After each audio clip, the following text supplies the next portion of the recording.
Antes de iniciar mi breve ponencia, que tiene un carácter introductorio, permítame leer una porción de la Escritura que está en el capítulo 2 del profeta Daniel, texto que siempre me identifico con él grandemente. Dice el profeta: sea bendito el nombre de Dios de siglos en siglos, porque suyos son el poder, la sabiduría. Él muda los tiempos y las edades, quita reyes y pones reyes, da la sabiduría a los sabios y la ciencia a los entendidos.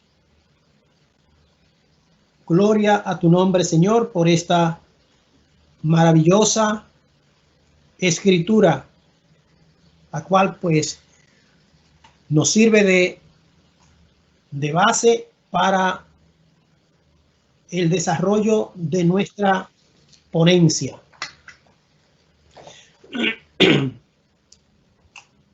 Es importante, antes de iniciar, siempre definir algunos términos con los cuales se identifica la conferencia o la exposición. Hay dos palabras importantes: la palabra política y la palabra reforma.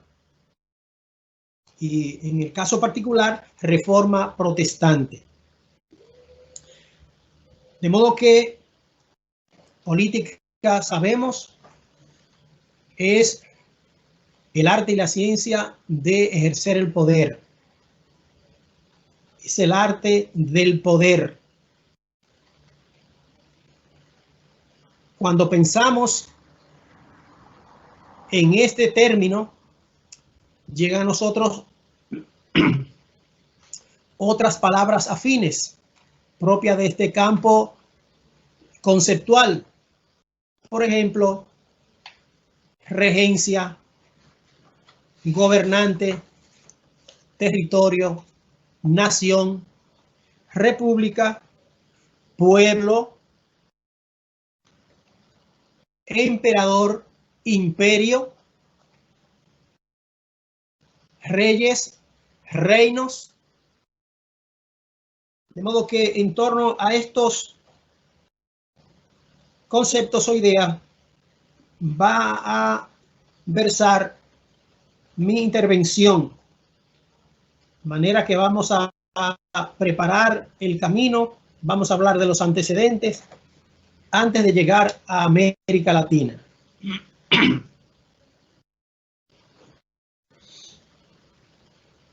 Tenemos que definir también el término reforma. Reformare, volver a la forma. En el caso específico que nos asiste, ¿volver a cuál forma? A la forma apostólica de la Iglesia, a la forma apostólica del Evangelio y de la práctica del Evangelio. Y cuando decimos reforma protestante, tenemos que dar una breve definición, tomando como base a Humberto Martínez, que introduce el prólogo, más bien, que en su prólogo de los escritos de Lutero a la nobleza alemana, define la reforma como una revolución religiosa en un siglo religioso que cambió la civilización occidental y que arrastró consigo los factores sociales, políticos y económicos. Bien, con esta base pues vamos a hacer un rápido paseo histórico por una serie de estadios de el acontecer humano en el ámbito cristiano a través de los siglos, empezando con el siglo I, tenemos que decir que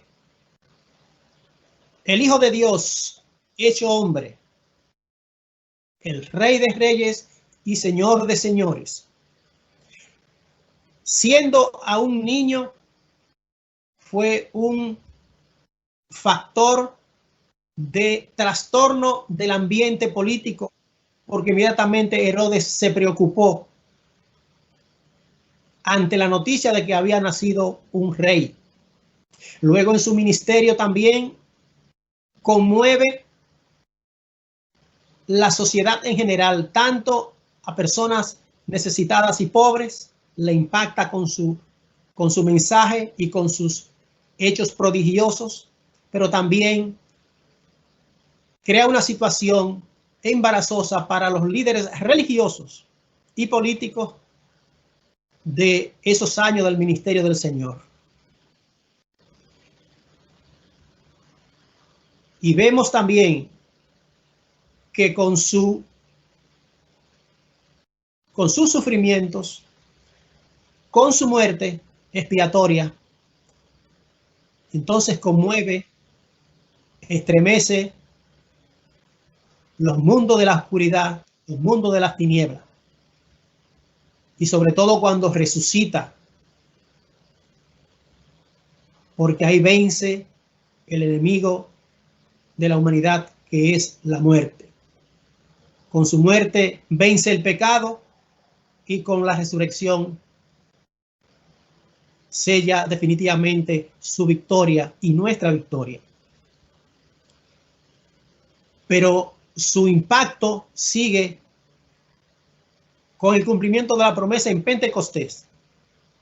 Allí los discípulos son revestidos de poder. Y ese poder hace posible que 3,000 y luego llegan a 5,000 almas reciban al Señor.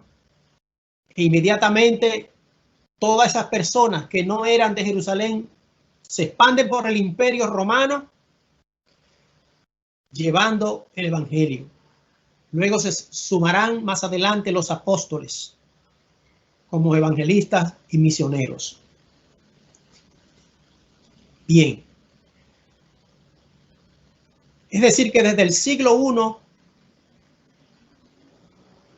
todo el imperio romano fue impactado por el evangelio de Jesucristo. Fueron esas almas liberadas del poder del pecado. Pero hay algo importante. Tan pronto estas almas liberadas por el poder del evangelio entran en el escenario social, sucederá algo extraordinario. Esa sociedad romana comenzará a ser permeada, a ser impactada, a ser transformada. De manera que en cuestión de 2 siglos, o más bien en cuestión de casi 3 siglos, la población cristiana en el Imperio Romano va a sobrepasar el 50%.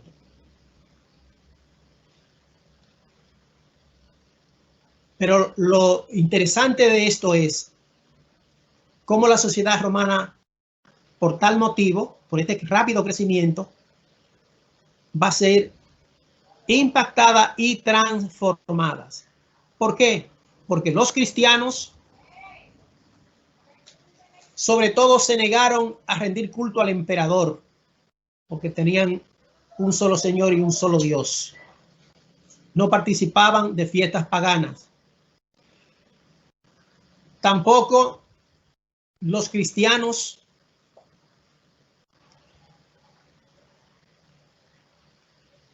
cometían ciertas barbaridades que cometían los romanos, por ejemplo, los infanticidios de niños con algunas taras, pues los romanos lo destruían, lo hacían matar.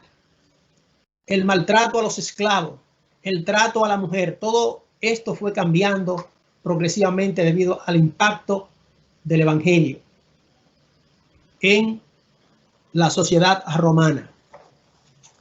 El Imperio Romano empezó su decadencia política ya para los tiempos de Diocleciano. Estaba dividido, estaba requebrajado, de modo que al llegar Constantino, al irrumpir Constantino en la historia, se dará cuenta de que los cristianos ya constituyen un buen segmento de la población y por tal motivo será un elemento importante en reparar, en unir este fraccionamiento. Y cuenta la leyenda que Constantino recibe señales señales del cielo, señales de Dios, de que por el nombre de Cristo, él vencerá en esas batallas que libraba con los generales. De modo que edicta un decreto o publica un edicto en el cual suspende la persecución de los cristianos. Y ya 12 años más tarde, en el 324, llama a todos los habitantes del imperio a hacerse cristianos. De modo que ya vemos un impacto en la política de parte del cristianismo. Este es un punto de debate de cuán bien le hizo este hecho de Constantino a hacerse cristiano y de llamar a todos a hacerse cristianos, porque realmente obró para bien en muchas ocasiones, pero también veremos cómo obrará para mal. Ya que el Señor, nuestro Señor Jesucristo, estableció una marcada separación entre Estado e Iglesia. Para que veamos cómo empezó a afectar la cristiandad, tan pronto Constantino traslada la capital del imperio a Bizancio y tan pronto, ya años más tarde, 380, Teodosio divide el imperio, ya ahí estaba anunciada la división de la cristiandad, sumándose distintos elementos doctrinales. La cristiandad terminará dividida en el 1054, en el cisma de Oriente. Y esta división imperial en Imperio Romano de Oriente y de Occidente también le dará la libertad, va a empoderar al obispo de Roma para él acumular poder, porque a estar lejos del emperador, él se convertirá en el líder tanto eclesiástico como político, porque también algunos obispos, por ejemplo, en el caso sobre todo de León I, le tocó persuadir, dialogar, convencer con líderes de los pueblos bárbaros que ya estaban cambiando la población de la Europa del Imperio Romano de Occidente. Se considera a León I como el que da inicio al liderazgo papal. De ahí en adelante, entre los más destacados está él, estaría Gregorio Magno I, pero sí hay que resaltar lo siguiente, que esa ambición del poder del papado romano, del obispo de Roma, sería la gran tragedia para la cristiandad de Occidente y para el pésimo testimonio que ante el mundo comenzó a dar la Iglesia católica romana latina de Occidente. Por otra parte, la iglesia ortodoxa griega oriental, esa por otro lado, esa parte de la cristiandad quedó cautiva por el poder de los emperadores de Bizancio o Constantinopla y de todos los jefes de Estado que han pasado por los países de la iglesia ortodoxa hasta el día de hoy.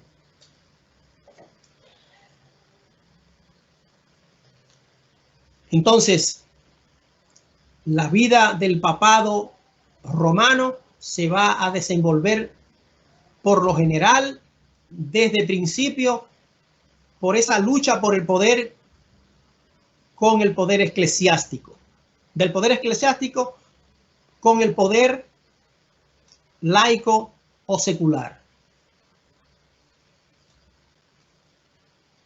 Porque los reyes tenían la facultad también de nombrar cargos eclesiásticos y el papado no consentía eso. Eso trajo grandes luchas. Bien, además de esto, el papado, en procura de ese poder político, también pues procuraba poder económico mediante distintos mecanismos de captar fondos, ¿verdad? Como los diezmos, anatas, simonías, venta de cargos eclesiásticos y otras barbaridades, otras inmoralidades muy lamentables, muy tristes, entre crímenes, entre inmoralidades sexuales. Hubo siglos trágicos en ese sentido. Siglo IX, siglo X fueron muy difíciles para la cristiandad. Entonces, ese desprestigio comenzó desde siglos, fue arrastrando este lastre.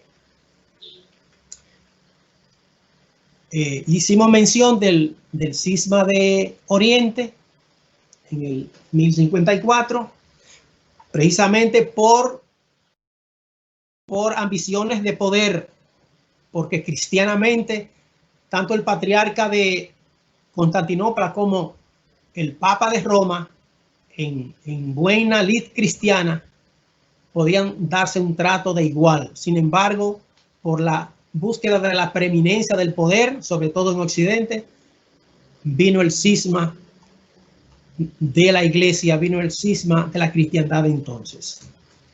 Y otro cisma también se estaba planteando, también por la problemática de los intereses económicos y políticos que estuvieron siempre acompañando al papado. Se dará otro cisma hacia el siglo XIV, en los años 1378 al 1417, 39 años, tres papas,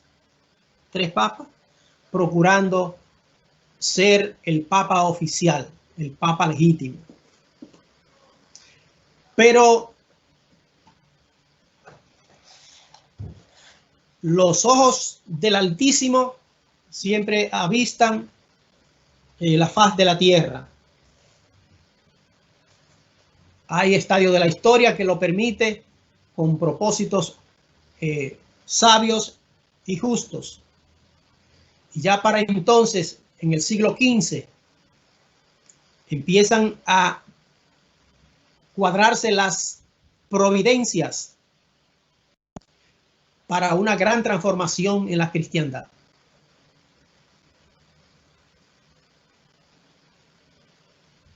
Hagamos mención previamente de una providencia de suma importancia que fueron los trabajos hechos por Pedro Baldos en Francia, John Wycliffe en Inglaterra y Juan Hus en Bohemia, lo mismo que Jerónimo de Praga y otros pre-reformadores que fueron despertando la cristiandad de Europa como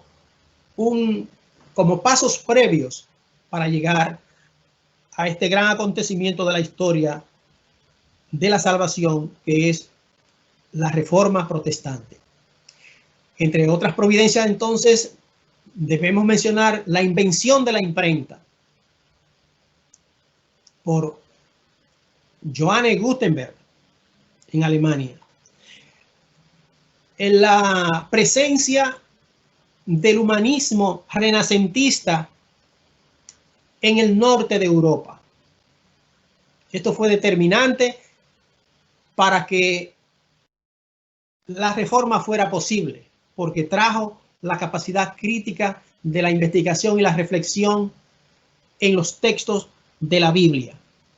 Recordando que en la imprenta de Gutenberg empezó a imprimirse la Biblia, aunque en latín, pero empezó a imprimirse la Biblia, la Vulgata latina. Entonces los estudiantes de teología se les hacía más fácil la lectura de las escrituras. Entre otras providencias estaba la fuerza de la economía del capitalismo mercantil. También estaba el surgimiento del espíritu nacionalista, ese amor por lo propio, por los territorios que habitaban los europeos. Los alemanes, su amor por su tierra. Los holandeses, los españoles inclusive, que tuvieron una reforma interna en el orden católico para, digamos, blindarse un tanto de la influencia papal. De modo que el nacionalismo empieza a brotar. Y esto será muy importante en el momento en que Lutero publica las 95 tesis y que empieza a crear un revuelco, unas inquietudes extraordinarias, unos escándalos fuertes dentro del seno de la Iglesia Católica. De modo que el Señor, aunque siempre estuvo al lado de Lutero y lo iluminaba en todo, pero en materia política tiene un acierto de dirigirse a la nobleza alemana. Y quisiera compartir solamente dos parrafitos de esos escritos para que comprendamos cómo impactaron estas palabras, cómo la conciencia de esta gente despertó.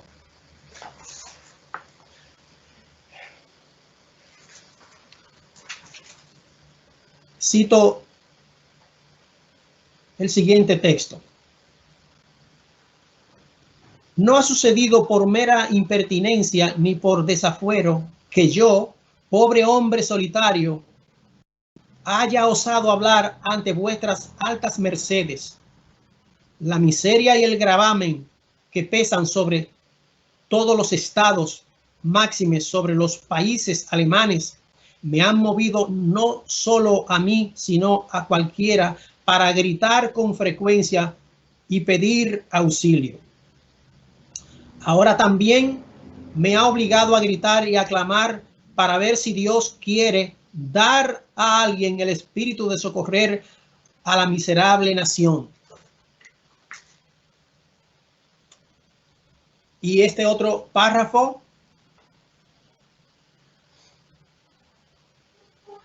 dice: ¿quién puede contar a los demás funcionarios? Refiriéndose a que allá en la sede, en la curia romana, había alrededor de 3,000 escribanos. Dice: ¿quién puede contar a los demás funcionarios? Hay tantos empleos que uno apenas puede enumerarlos. Todos acechan las fundaciones y feudos de Alemania como los lobos a las ovejas. Creo que Alemania paga más a Roma para el Papa que en tiempos pasados a los emperadores. Hasta estiman algunos que más de 300,000 ducados anuales llegan de Alemania a Roma completamente en vano y sin objeto, por lo cual no ganamos otra cosa que burlas e ignominias, y aún nos extrañamos de que empobrezcan los príncipes, la nobleza, las ciudades, las fundaciones, el país y la población. Nos debería sorprender que todavía tengamos que comer. Entonces, esto nos dice que la explotación que tenía la administración de la curia romana sobre los pueblos de Europa, en especial Alemania, era una situación escandalosa y vergonzosa.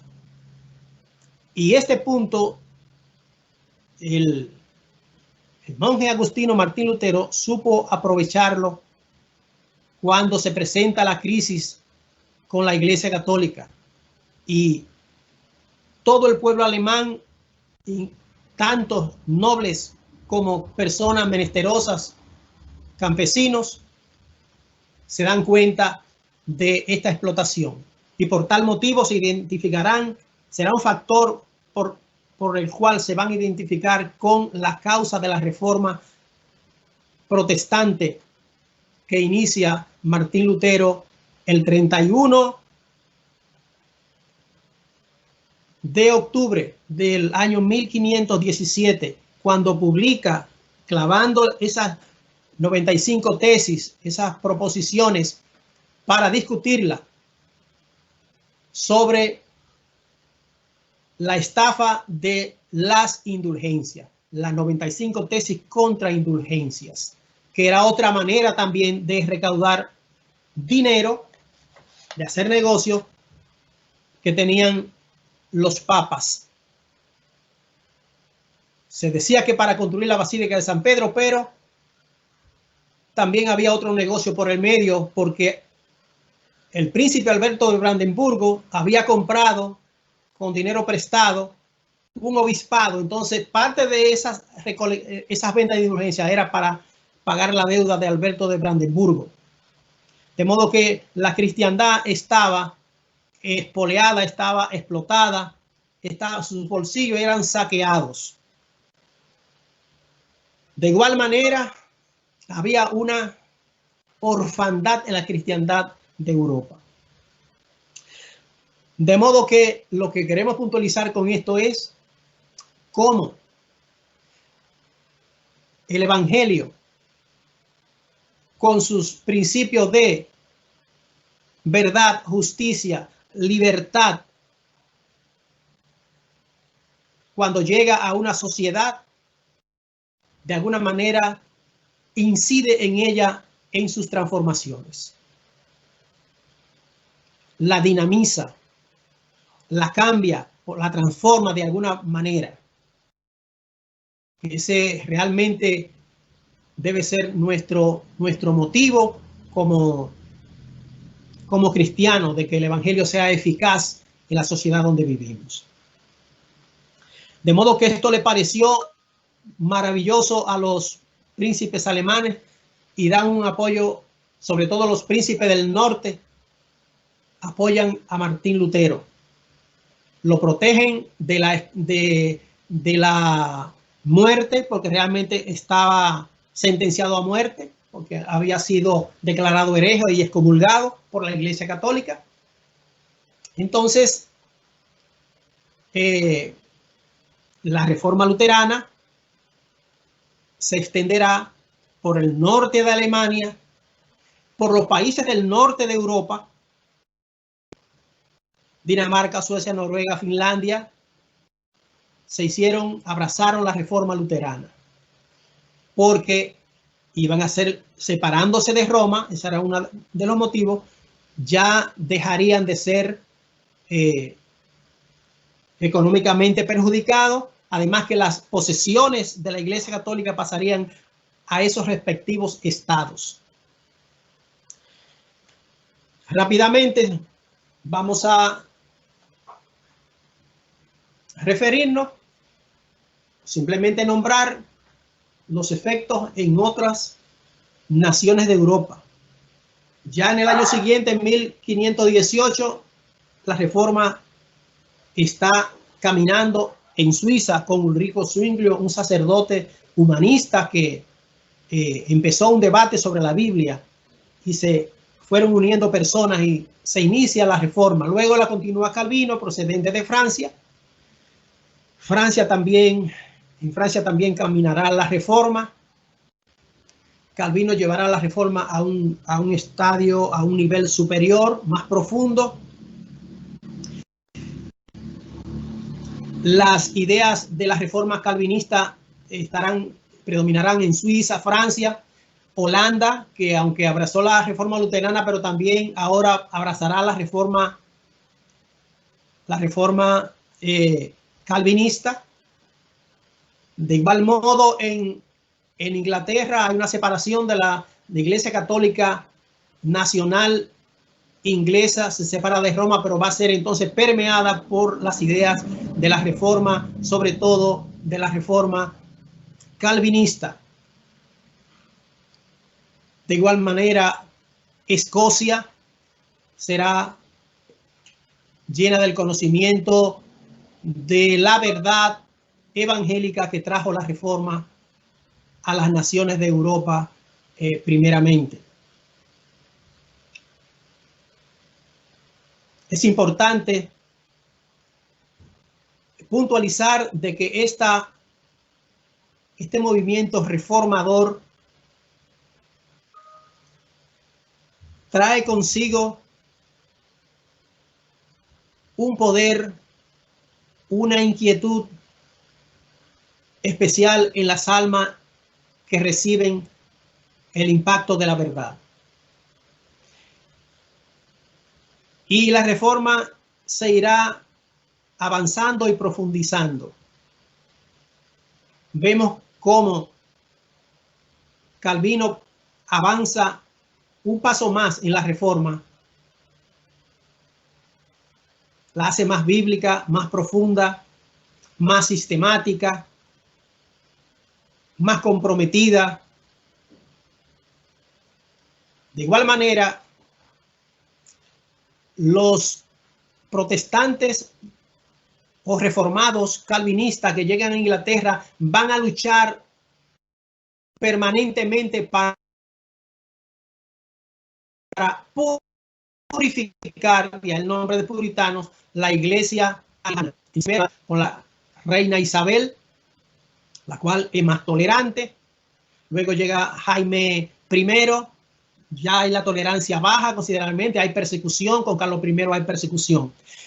Y debo hacer la puntualización ahora en este punto, aquí en este momento, de que precisamente en los días, en el reinado de Jaime I,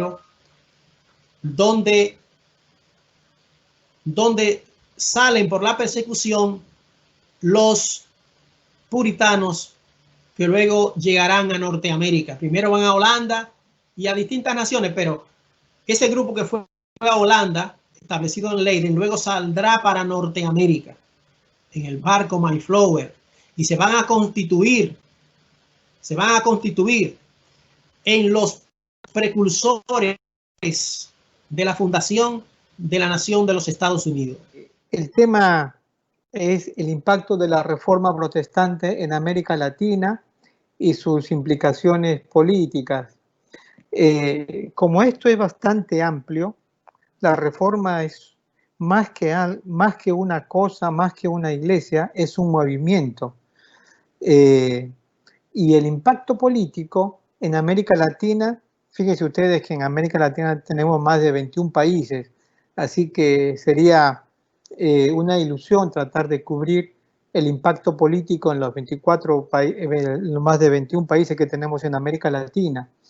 Entonces, yo voy a seguir este orden. Primero voy a hacer una introducción sobre la reforma como un movimiento y no como un hecho.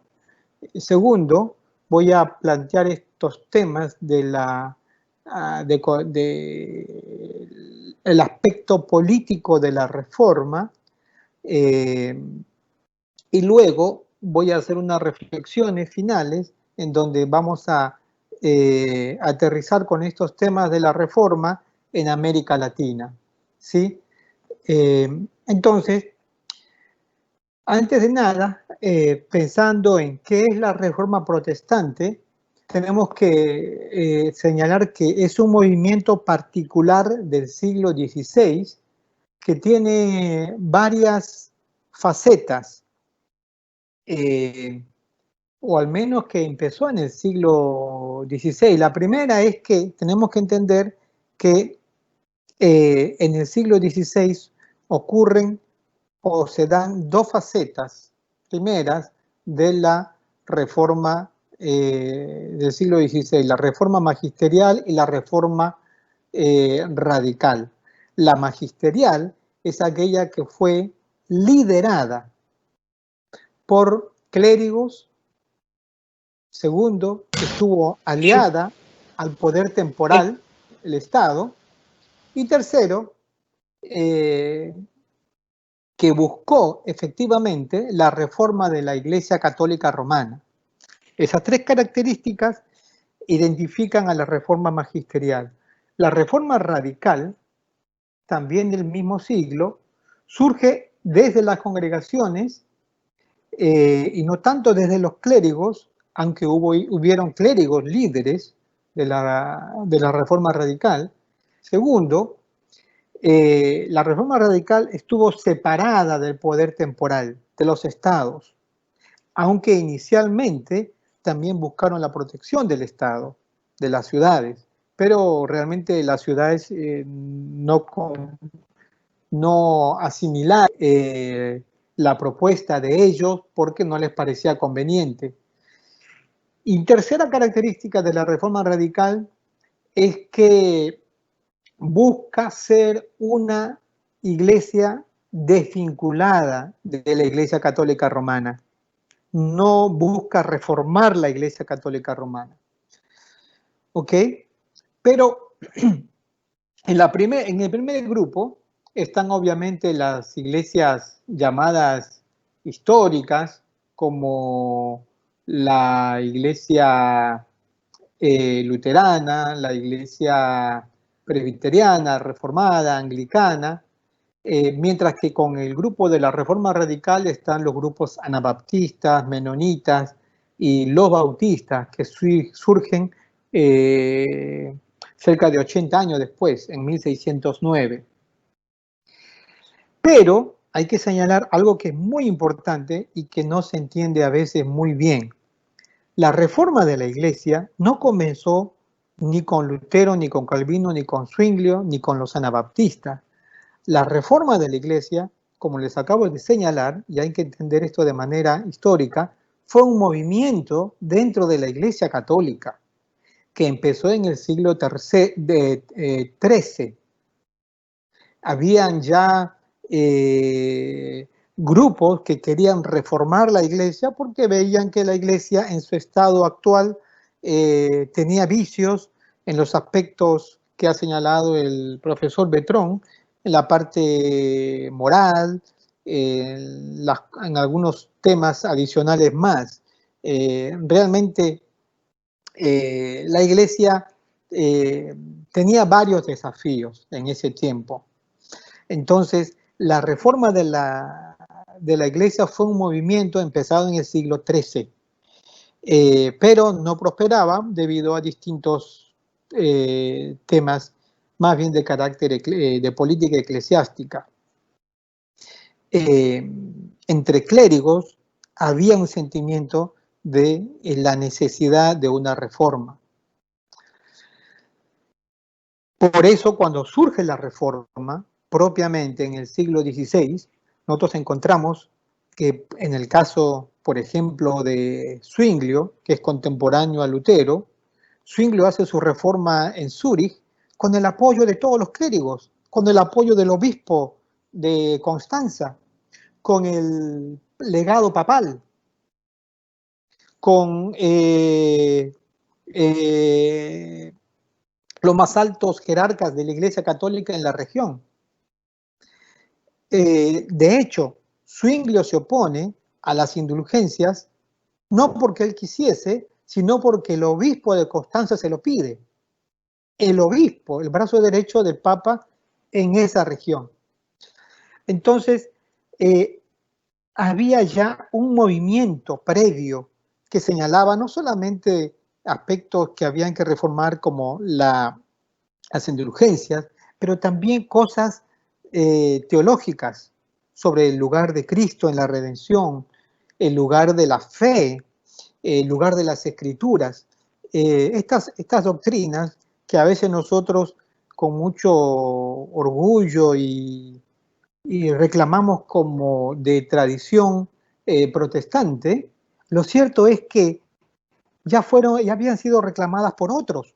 Ahí tenemos a Erasmo de Rotterdam, tenemos a Wittenberg, tenemos a distintos teólogos de aquel tiempo que eran católicos, que buscaban la reforma de la iglesia, pero que obviamente no tenían una visión como la que después mostraron los reformadores.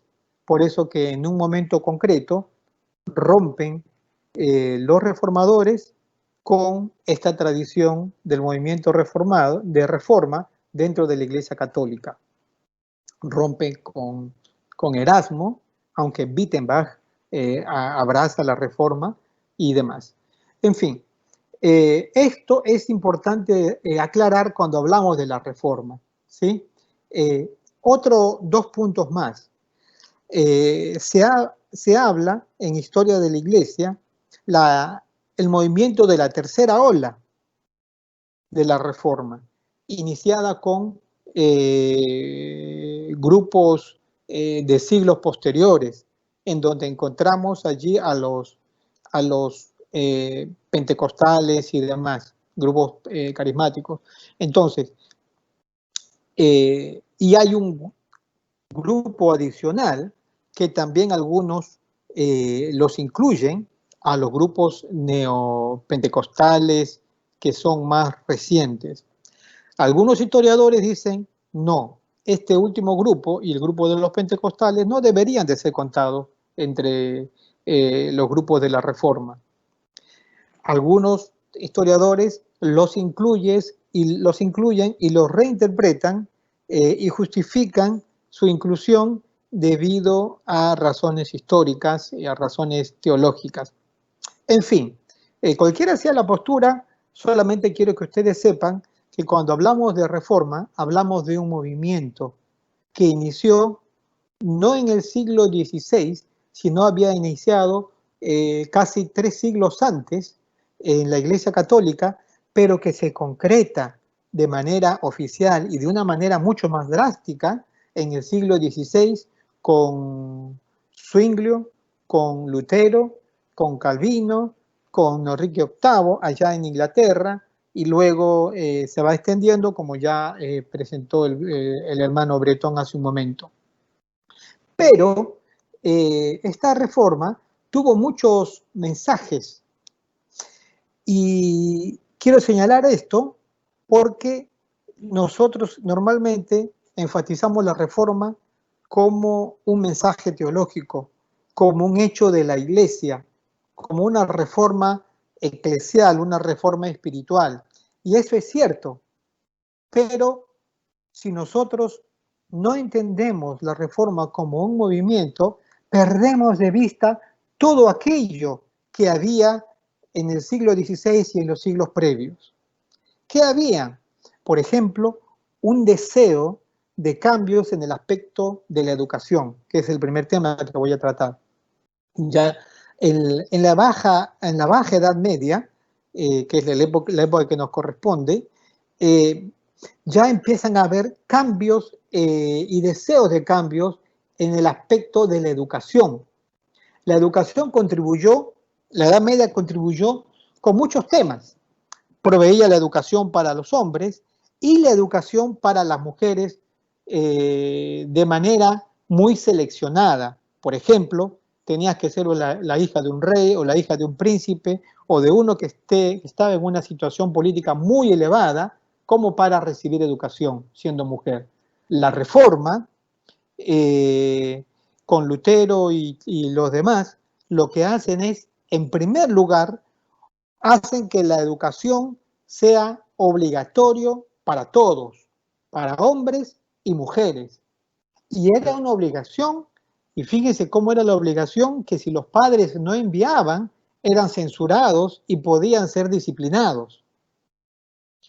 Entonces, el primer cambio que hace la reforma en este tiempo, el siglo XVI, es hacer la educación obligatoria para todos, universal. Segundo, incluye a las mujeres, a todas, y no de un sector social particular. Y una tercera cosa, que es del Estado. El Estado es responsable de proveer la educación, no la familia, no la iglesia. Esto a nosotros nos tiene que hacer pensar, porque hoy en día prácticamente el mundo contemporáneo ha privatizado tanto la educación que prácticamente el Estado se le ve como que no tiene que inmiscuirse, sino más bien proveer y abrir los espacios para que haya educación privada, y no toma las riendas de su responsabilidad social respecto a la educación. Otro aspecto que hay que señalar en la reforma de este tiempo es el espíritu renacentista, el espíritu humanista, es decir, la manera de estudiar, la manera de profundizar. La reforma en aquel tiempo innovó en métodos, innovó en el orden curricular, y más aún dijo que no había que castigar a los niños que no aprendían, sino que había que estimularlos y usar distintos métodos, pero dejar lo que se usaba en toda la escolástica. Otro aspecto importante en la educación de la reforma es que, fíjense ustedes, y esto lo contribuye la reforma radical y no la reforma magisterial, y es que la reforma radical son pioneros, son los primeros en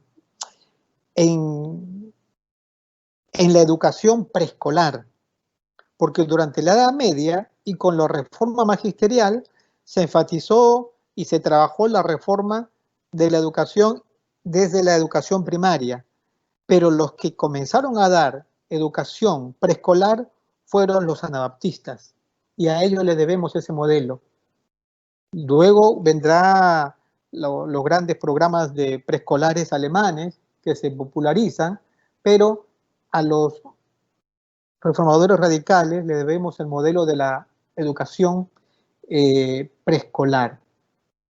Otra cosa que enseñaban los reformadores de aquel tiempo es la importancia de un saber,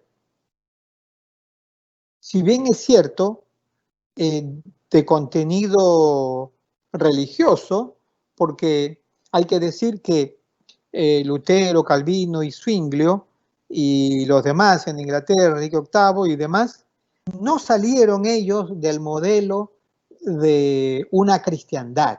Por más que rompieron con la cristiandad católica, Lutero fundó una cristiandad luterana, lo mismo Calvino y lo mismo en Inglaterra.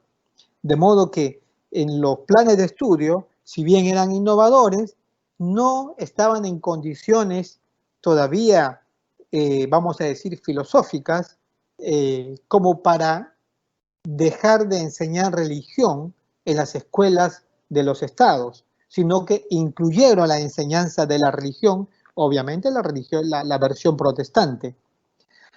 Pero así como enseñaban ellos religión cristiana, protestante, ellos, por ejemplo, fíjense ustedes, decían, se les tiene que enseñar en los años posteriores, ya en los grados secundarios y demás, idiomas bíblicos, de modo que cuando uno egresaba, uno tenía un saber impresionante, Estamos hablando del siglo XVI. Ellos enfatizaban de que uno aprendiese 1, 2, 3 idiomas. Nosotros apenas hablamos el castellano. Y han pasado 500 años de la reforma de la educación. Algo ha pasado en América Latina que tenemos nosotros que rever. En fin, entonces la reforma en la política educativa fue bastante importante o muy importante, al punto que por los siguientes 3 siglos de la historia de Universal, donde habían iglesias en los estados, donde habían iglesias protestantes, luteranas, reformadas, etcétera, el nivel educativo era superior a los estados donde dominaba la Iglesia Católica. Esto es un dato muy importante. Por los siguientes 3 siglos. Entonces, por eso que hasta ahora hablamos de los estados protestantes en Europa, en Estados Unidos, pero en América Latina la cosa fue diferente. En fin, bueno, pasemos ahora a ver con respecto al tema de la salud.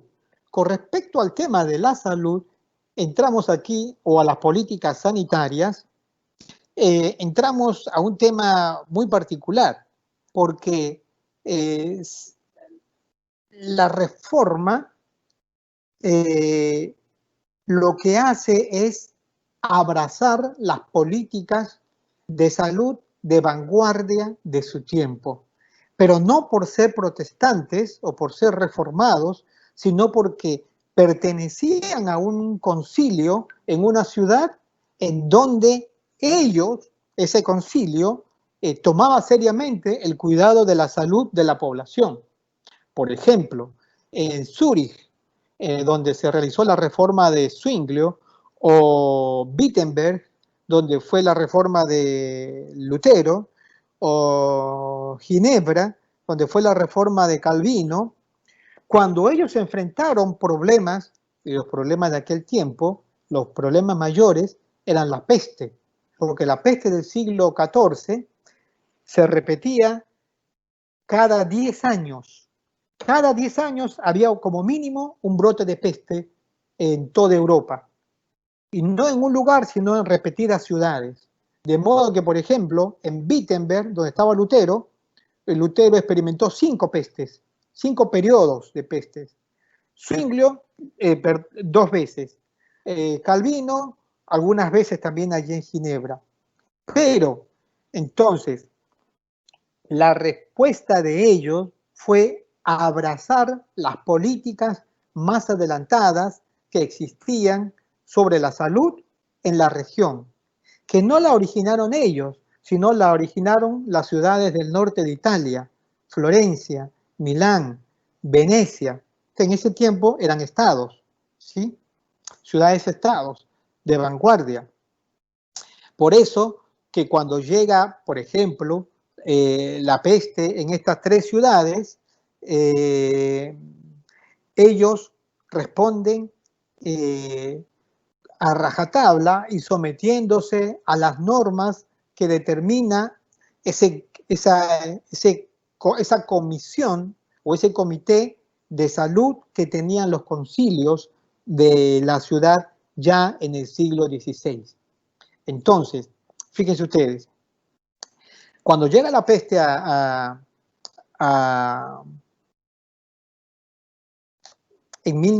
primero con Zwinglio, en 1919, Zwinglio y el concilio de Zúrich siguen a rajatabla las normas de este comité de salud, pero sufren la muerte de casi el 23% o el 25%,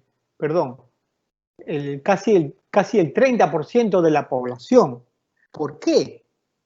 No por haber seguido las líneas de las políticas de salud del concilio, sino porque la ciudad de Zúrich estaba sobrepoblada. Tenía cerca de 6.000 personas. Estamos hablando en 2019, perdón, 1519. Una ciudad sobrepoblada. En el caso de... Entonces, esto nos da a nosotros pautas para cómo tratamos nosotros la pandemia actual. En el caso de Lutero, en Wittenberg era aunque suena importante, tenía una universidad, pero tenía una población chica. Cuando llega Lutero en el 2000, en 1510, Wittenberg tiene 2.000 personas. ¿Sí?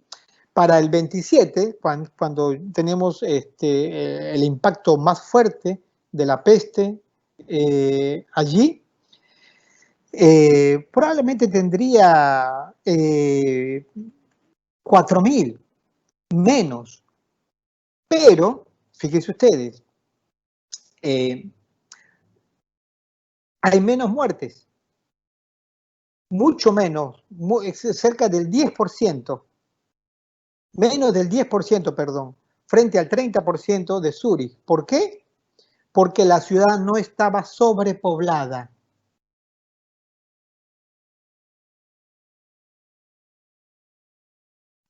Después, cuando llega la peste y Lutero tiene que enfrentar la primera medida que descubre Lutero que hay que corregir es sacar los cementerios donde estamos enterrando a los enfermos de la peste, sacar el cementerio de la ciudad, porque como en todas las ciudades antiguas, el cementerio estaba al lado de la catedral, y la catedral estaba en el centro de la ciudad.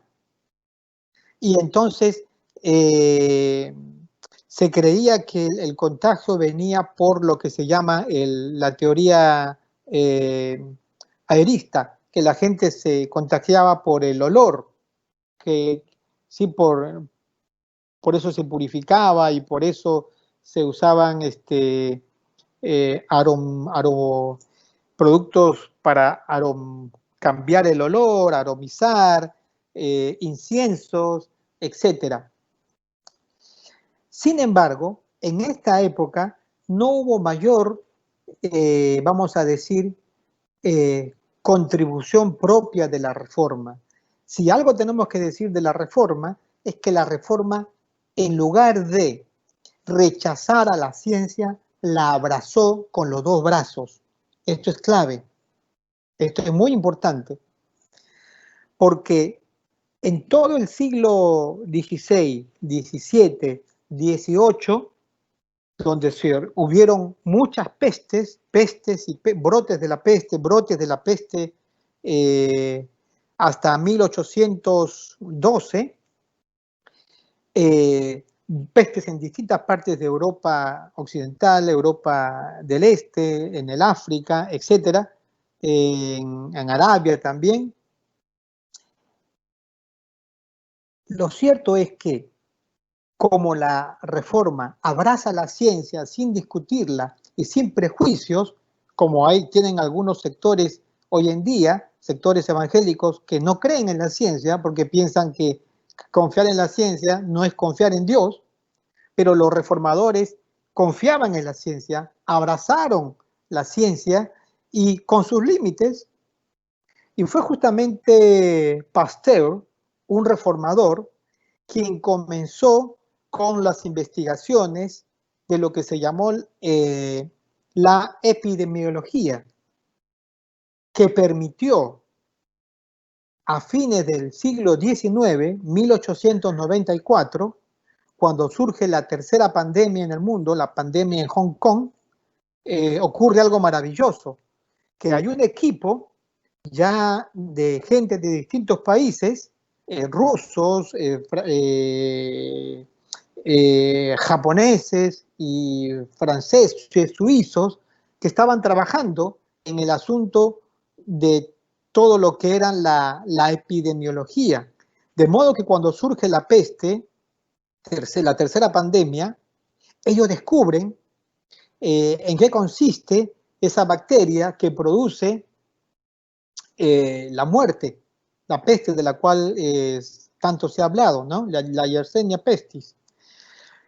Pero para nosotros, porque no es una clase sobre la pandemia, para nosotros es importante saber que esto fue como un resultado del empuje de Pasteur, que era un reformado que abrazaba la ciencia de aquel tiempo y se dedicaba a la investigación de las infecciones.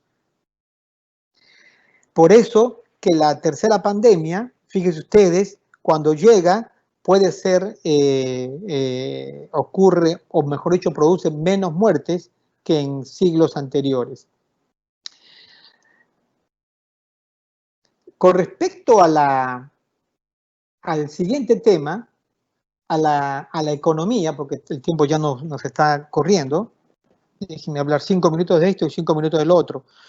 La economía en la Reforma cambia. Un aspecto para entender los cambios en la economía, primero, tiene que ver con que los discursos de los reformadores, por lo menos en Zwinglio, es muy marcado. Zwinglio, desde el siglo, mucho antes que Lutero, empieza a hablar de la pobreza y de la necesidad de que el concilio de la ciudad y que la iglesia no cargue a los pobres con más impuestos, con más cargos, sino que más bien tienen que aflojar.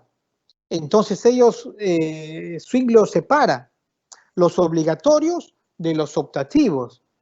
Entonces dice, hay algunos tributos que deben de ser optativos. Depende de la condición del ciudadano. ¿Por qué? Porque él dice, tenemos que ser sensibles a la pobreza de la gente. Por otro lado, cuando Zwinglio, Lutero hacen su reforma, y son ellos contemporáneos, uno de los efectos es vaciar los monasterios, es decir, ya los monjes que salgan, que se casen si quieren y que trabajen, porque eso es parte de la vida sagrada. La vida sagrada no está en los monasterios ni en las iglesias, la vida sagrada está en el mundo, está en la sociedad. Por eso se dice que la Reforma redime el mundo, redime los oficios mundanos y las ocupaciones cualquiera. Lutero va a decir, cuando yo cambio el pañal de mi hijo, estoy sirviendo a Dios. Cosa que en la mentalidad de la iglesia antigua, pues sería casi una ofensa. Pero Lutero no lo hizo de manera figurada, sino que Lutero está diciendo, servimos a Dios en todas las facetas de la vida. Entonces, con estas enseñanzas, los monasterios se desocupan y entonces los monjes tienen que comenzar a trabajar y tienen que comenzar a producir. Segundo, tercera cosa, ellos, los reformadores, van a decir, es necesario que no solamente tengamos fe, sino que también vivamos después de nuestra fe como cristianos de la manera que corresponde a un cristiano. ¿Sí? ¿Qué quiere decir esto? Esto quiere decir mucho, suena muy simple, pero es mucho más profundo, porque en la época de la Reforma el mundo estaba preparado y acondicionado, para que el mundo tuviera pobres. Desde la Edad Media, desde el siglo V, VI, VII, se había acomodado el sistema para que haya pobres. Entonces los cristianos tenían que hacer obras de caridad. ¿Obras de caridad qué significa? Dar limosnas. Entonces, después de la penitencia, parte de la penitencia decía que tenías que hacer obras de caridad. ¿Y darle a quién? A los pobres. Entonces, el sistema estaba armado de tal forma que la caridad era parte de las buenas obras que funcionaban para la redención de los pecados del pecador, valga la redundancia. Cuando vienen los reformadores y dicen, no, solamente somos salvados por la fe, no hay que dar limosnas o caridad a los pobres para ser perdonados o redimidos, pero hacen algo que es mucho más importante que las obras de caridad. Van a decir, en el sentido de cambio de economía me refiero, van a decir, cada persona sirve a Dios en su trabajo y entonces tiene que servir de la manera más adecuada, más perfecta, más sana y de la mejor manera. Si usted es un herrero, tiene que hacer y producir lo más que pueda. Si usted es un carpintero, tiene que producir lo más que pueda. Entonces, toda la economía empieza a cobrar una nueva manera de funcionar, un nuevo auge, una nueva perspectiva. Adicional a esto, es que, si bien es cierto, en la Edad Media se condenaba la usura, se legitimó políticamente y jurídicamente la ganancia, pero se condenaba la usura, pero paradójicamente la usura estaba en todas partes, incluyendo en la iglesia. Los reformadores, con Calvino y otros, van a regular las ganancias y van a decir, hay que ganar y se puede ganar, ¿por qué? Porque es resultado de nuestro trabajo, ¿sí? Aunque no desmedidamente, como algunos lo han interpretado. Entonces la economía de ese siglo cambia debido no solamente a esto, sino también a los cambios en la reconfiguración política de la región. Pero ya el tiempo nos vence y déjenme hablar del último tema que tiene que ver con la libertad religiosa y los derechos humanos. Fíjense que los reformadores, todos, empiezan diciendo de que cada persona puede leer las escrituras e interpretarlo libremente, sin necesariamente pedir la explicación de ella a la iglesia, como la iglesia enseñaba en aquel tiempo. La iglesia decía, el magisterio y la tradición ofrecen la comprensión o la interpretación adecuada de las escrituras. Entonces, los reformadores van a decir, no, cualquiera puede leer las escrituras. Por eso ellos comenzaron a producir, imprimir y a repartir Biblias en muchas partes. Este pequeño gesto empieza a desarrollar el sentido de cierta autonomía en el ser humano para pensar por sí mismo sin pedir permiso a la iglesia para pensar. Es lo que se ha llamado la libertad del cristiano, así lo llama Lutero, y lo refieren también los demás. Es la libertad que uno tiene de leer las escrituras y la libertad de acercarse a Dios sin tener que pedirle permiso y ayuda a un cura o pedirle ayuda a la iglesia. Luego, esto va a ir creciendo de distintas maneras. No hablamos de libertad religiosa, porque realmente la libertad religiosa aparece muchos tiempos después.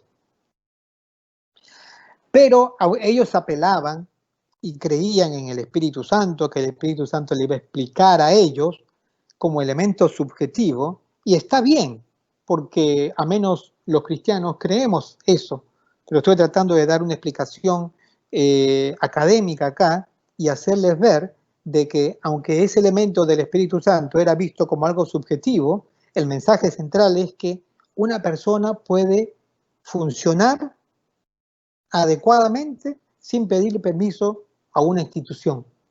Entonces empieza a ponerse el germen y la semilla de la libertad. Por otro lado,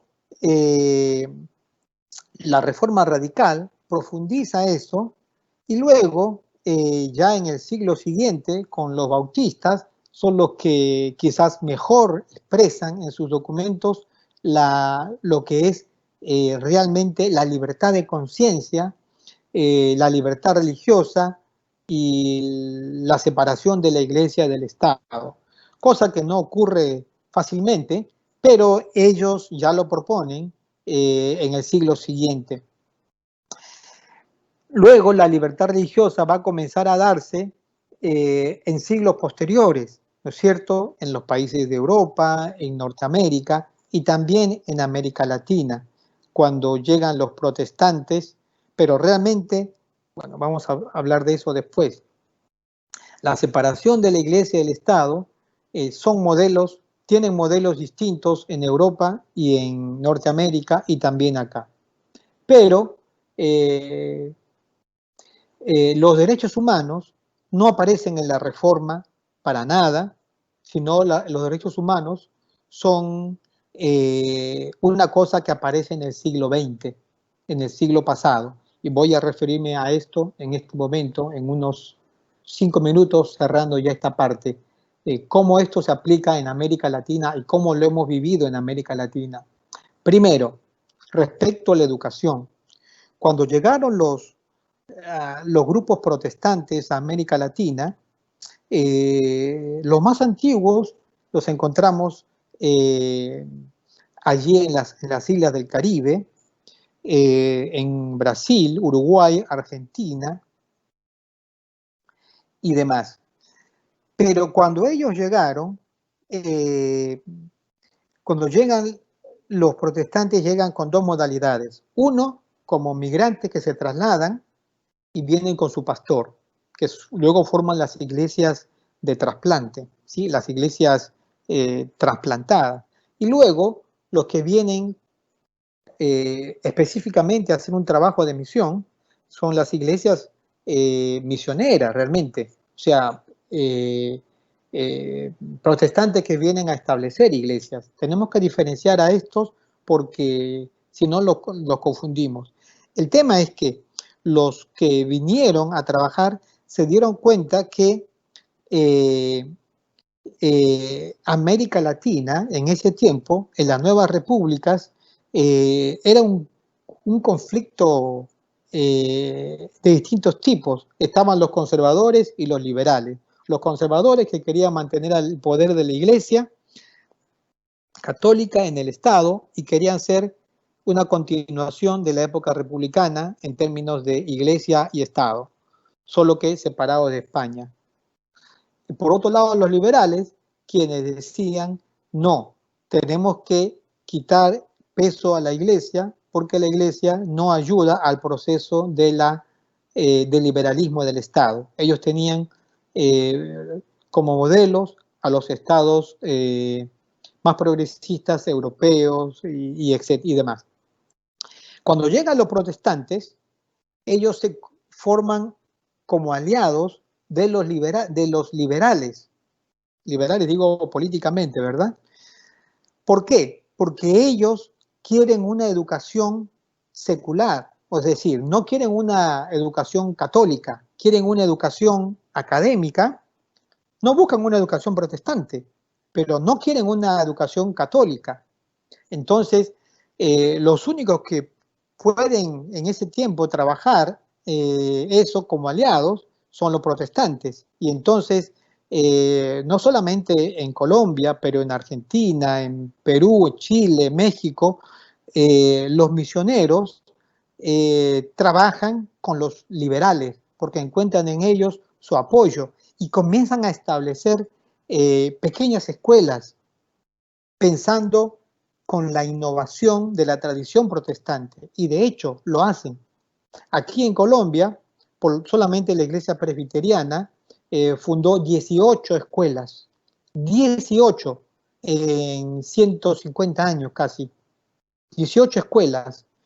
En ellas eran innovadores en muchos aspectos, por ejemplo, en enseñar a los hombres y a las mujeres en una misma escuela, cosa que en muchos países recién aparece en el siglo XX o a fines del siglo XX. Eran innovadores en los métodos que usaban. Usaban cosas motivantes, con la tradición de Comenio y demás.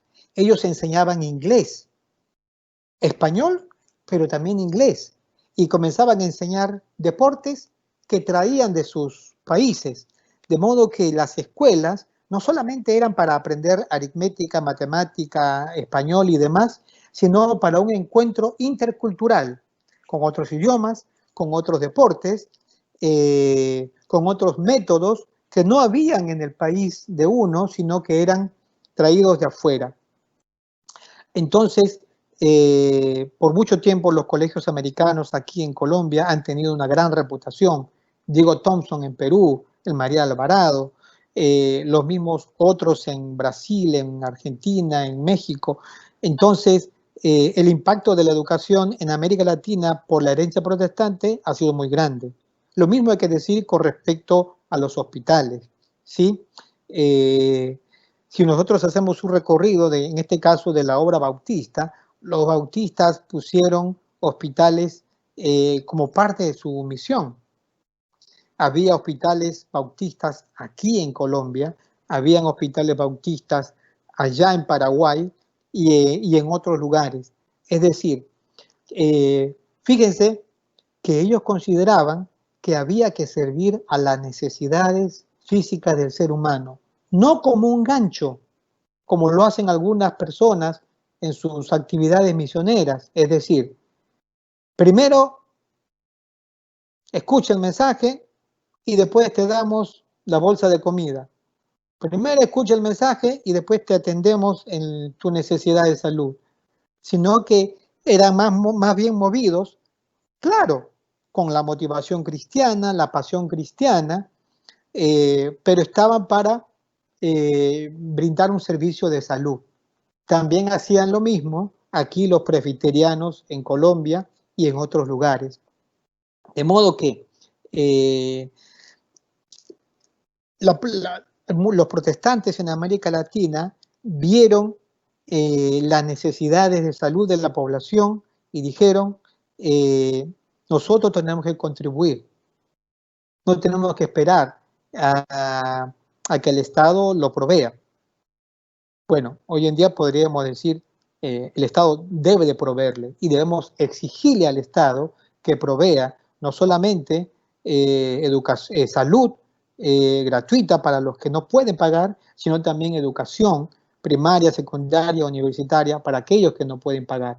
Con respecto a la economía, pues los protestantes en América Latina han contribuido con con los grandes negocios. No sé si tanto para bien, porque el tema es que la mentalidad de un capitalismo salvaje, que solamente busca, con capitalismo salvaje me refiero al énfasis de querer ganar la mayor cantidad de dinero, el mayor porcentaje de ganancias a costa de cualquier cosa. Entonces, creo que en ese aspecto necesitamos hacer crítica sobre la influencia de la economía neoliberal, que muchas veces no contempla las condiciones y el costo de la riqueza de aquellos que vienen con sus capitales extranjeros. Eso es algo que tenemos que reflexionar seriamente. Y luego, sobre la libertad religiosa y los derechos humanos. Realmente, la libertad religiosa fue algo que los liberales, políticos liberales en América Latina, trabajaron y buscaron antes que los protestantes. Cuando llegaron los protestantes, ellos, vamos a decir, se convirtieron en unos aliados sociales, porque obviamente ellos no podían existir sin libertad religiosa. Pero la presencia de los protestantes en América Latina, con su discurso de la dignidad humana, con su discurso de el derecho a compartir la fe, con las impresiones de Biblias y de tratados que repartían, lo cual significa libertad de prensa, que es parte de la libertad, de las libertades también, así como también la libertad de proclamar, comenzaron a pesar en la sociedad, así como también la libertad para tener propiedades, porque las leyes del concordato, el concordato es el estado jurídico que sella el Estado con la Iglesia Católica, de modo que no están unidos, pero la Iglesia Católica es la oficial, el Estado le da mucha preferencia, la educación sería católica, aunque la Iglesia Católica funciona independientemente de sus negocios, en sus asuntos. Pero los grupos protestantes no tenían esta libertad, entonces había una desigualdad. Entonces, los grupos protestantes en todos los países, Perú, Argentina, Brasil, Colombia, Venezuela, México y demás, siempre sufrieron persecución religiosa, ¿sí? Aquí en Colombia, en la época de la persecución, con un problema de los conservadores y liberales, pero como se entendía que los protestantes eran aliados de los liberales, se cerraron más de 100 escuelas de diferentes grupos y demás.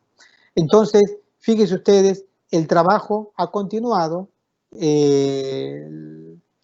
pero los protestantes continuaron posteriormente, consiguieron personas en la constituyente, tuvieron aliados con políticos liberales para que se estableciera finalmente la libertad religiosa en nuestros países y hubiera separación de la Iglesia y el Estado. Con esto se abrió las puertas también para afirmar, ya desde antes realmente, los derechos humanos. Y las iglesias han estado involucradas en la defensa y la protección de los derechos humanos de todos y todas.